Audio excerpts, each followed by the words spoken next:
Welcome our YouTube channel GSP Dasu. Bihar परिचारी group D के लिए आज हम लोग साइंस के अति महत्वपूर्ण 30 प्रश्नों को देखने वाले हैं इस वीडियो में। इसमें सारे के सारे प्रश्न बहुत ही सिलेक्टेड दिए गए हैं जो आपके एग्जाम में डायरेक्ट आने की पूरी संभावना है, इसलिए वीडियो को लास्ट तक जरूर देखें। वीडियो स्टार्ट करने से पहले आप लोगों से एक ही रिक्वेस्ट है, प्लीज़ वीडियो को लाइक और सेशन ख़त्म होने के बाद किसी भी एक ग्रुप में शेयर जरूर कर दीजिएगा। आपके एग्ज़ाम में 15 से 20 प्रश्न साइंस के पूछे जाएंगे जो कि एग्ज़ाम पास कराने में काफ़ी बड़ा रोल अदा करने वाला है। तो चलिए शुरू करते हैं। पहला प्रश्न है, प्रकाश तरंगे किस प्रकार की तरंगे होती है? प्रकाश तरंगे होती है अनुप्रस्थ तरंगे, ऑप्शन नंबर ए, जबकि ध्वनि है अनुदैर्घ्य तरंगे। अगला प्रश्न देखते हैं, राइबोसोम निम्नलिखित में से किसके लिए कार्यस्थल है?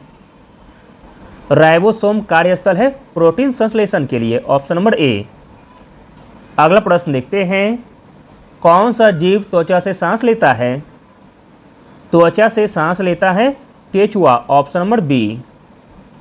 अगला प्रश्न है, निम्नलिखित में से किस जलीय जंतु में गलफड़े नहीं होते हैं? गलफड़े नहीं होते हैं व्हेल में, ऑप्शन नंबर डी।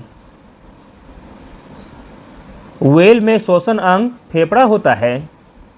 अगला प्रश्न देखते हैं, इंपॉर्टेंट प्रश्न है, निम्नलिखित में से कौन सी एक अधातु है? तो दोस्तों इसमें अधातु हो जाएगा अबड़क, ऑप्शन नंबर सी। अगला प्रश्न है, मानव नेत्र में किसी वस्तु की छवि कहाँ पर बनती है? मानव नेत्र में किसी वस्तु की छवि बनती है रेटिना पर, ऑप्शन नंबर डी। अगला प्रश्न देखते हैं, संक्षारण से बचाने के लिए लौह पर सबसे टिकाऊ धातु लेपन क्या है? तो दोस्तों वह धातु लेपन है जिंक लेपन, ऑप्शन नंबर डी। अगला प्रश्न है, निम्नलिखित में से कौन सा रेशा या फाइबर जानवरों से प्राप्त किया जाता है? जो रेशा जानवरों से प्राप्त किया जाता है वह रेशा है ऊन, ऑप्शन नंबर ए। अगला प्रश्न है, प्रकाश की तरंगदैर्घ्य मापने का मात्रक क्या है? प्रकाश की तरंगदैर्घ्य मापने का मात्रक है एंगस्ट्रॉम, ऑप्शन नंबर डी। अगला प्रश्न देखते हैं, डिप्थीरिया रोग का संबंध किससे है? डिप्थीरिया रोग का संबंध है गले से, ऑप्शन नंबर बी। अगला प्रश्न देखते हैं, माचिस की तीली पर कौन सा पदार्थ होता है? माचिस की तीली पर जो पदार्थ होता है वह है लाल फास्फोरस, ऑप्शन नंबर सी। अगला प्रश्न है, प्रेशर कुकर में खाना पकाने की गति तेज होती है क्योंकि वाष्प में दबाव में वृद्धि से डैश होता है। प्रेशर कुकर में खाना पकाने की गति तेज होती है क्योंकि वाष्प के दबाव में वृद्धि से क्वथनांक बढ़ जाता है, ऑप्शन नंबर डी। अगला प्रश्न देखते हैं, इंपॉर्टेंट प्रश्न है, निम्न में से किस में दिशा और परिमाण दोनों होते हैं? दिशा और परिमाण दोनों होते हैं समवेग में, जो कि सदिश राशि है। अगला प्रश्न देखते हैं, मानव श्वसन प्रणाली का कौन सा हिस्सा गैसों के आदान प्रदान करने के लिए सतह प्रदान करता है? तो दोस्तों वह हिस्सा है एल्वियोली, ऑप्शन नंबर ए।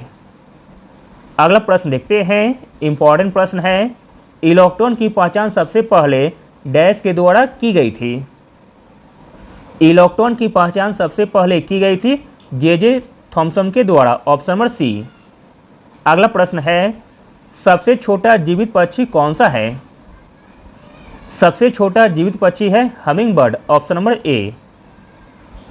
अगला प्रश्न देखते हैं, निम्नलिखित में से कौन जल के साथ अभिक्रिया करता है? जल के साथ अभिक्रिया करता है कैल्शियम, ऑप्शन नंबर डी। अगला प्रश्न देखते हैं, सूरजमुखी का सौर अनुवर्तन यानी कि सूरज की दिशा में बढ़ना क्या कहलाता है? प्रश्न इंपॉर्टेंट है। तो दोस्तों सूरजमुखी का सूरज की दिशा में बढ़ना कहलाता है हेलियोट्रोपिज, ऑप्शन नंबर सी। अगला प्रश्न है, आहार नली में अंगों द्वारा स्रावित कौन सा रस वसा के पाचन में महत्वपूर्ण भूमिका निभाता है? तो दोस्तों वह है पीत रस और अग्नाशय रस, ऑप्शन नंबर सी। आहार नली में अंगों द्वारा स्रावित पीत रस और अग्नाशय रस पाचन में महत्वपूर्ण भूमिका निभाता है। अगला प्रश्न देखते हैं, निम्नलिखित में से कौन सा एक कृत्रिम पारिस्थितिकी तंत्र है? इसमें कृत्रिम पारिस्थितिकी तंत्र हो जाएगा चावल का खेत, ऑप्शन नंबर ए। अगला प्रश्न देखते हैं, मोस्ट इंपॉर्टेंट प्रश्न है, 5 जगत वर्गीकरण किसने प्रस्तुत किया था? 5 जगत वर्गीकरण प्रस्तुत किया गया था R.H. व्हिटेकर के द्वारा, ऑप्शन नंबर बी। अगला प्रश्न देखते हैं, प्रकाश संश्लेषण के लिए आवश्यक नहीं है। प्रकाश संश्लेषण के लिए आवश्यक नहीं है ऑक्सीजन, ऑप्शन नंबर डी। जबकि सूर्य का प्रकाश, कार्बन डाइऑक्साइड तथा क्लोरोफिल, यह तीनों प्रकाश संश्लेषण के लिए आवश्यक हैं। अगला प्रश्न देखते हैं, इंपॉर्टेंट प्रश्न है, मानव नेत्र के प्रकाश वर्णक किससे बने होते हैं? मानव नेत्र के प्रकाश वर्णक बने होते हैं एक प्रोटीन और एक एल्डिहाइड से, ऑप्शन नंबर सी। अगला प्रश्न देखते हैं, निम्नलिखित में से कौन न्यूटन के गति के तीसरे नियम का उदाहरण है? न्यूटन के गति के तीसरे नियम का उदाहरण है एक बंदूक का प्रतिक्षेप, ऑप्शन नंबर सी।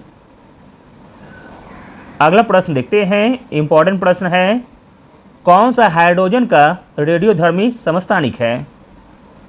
हाइड्रोजन का रेडियोधर्मी समस्थानिक है ट्राइटियम, ऑप्शन नंबर डी। अगला प्रश्न देखते हैं, भोपाल गैस त्रासदी के लिए मुख्य जिम्मेदार रसायन था?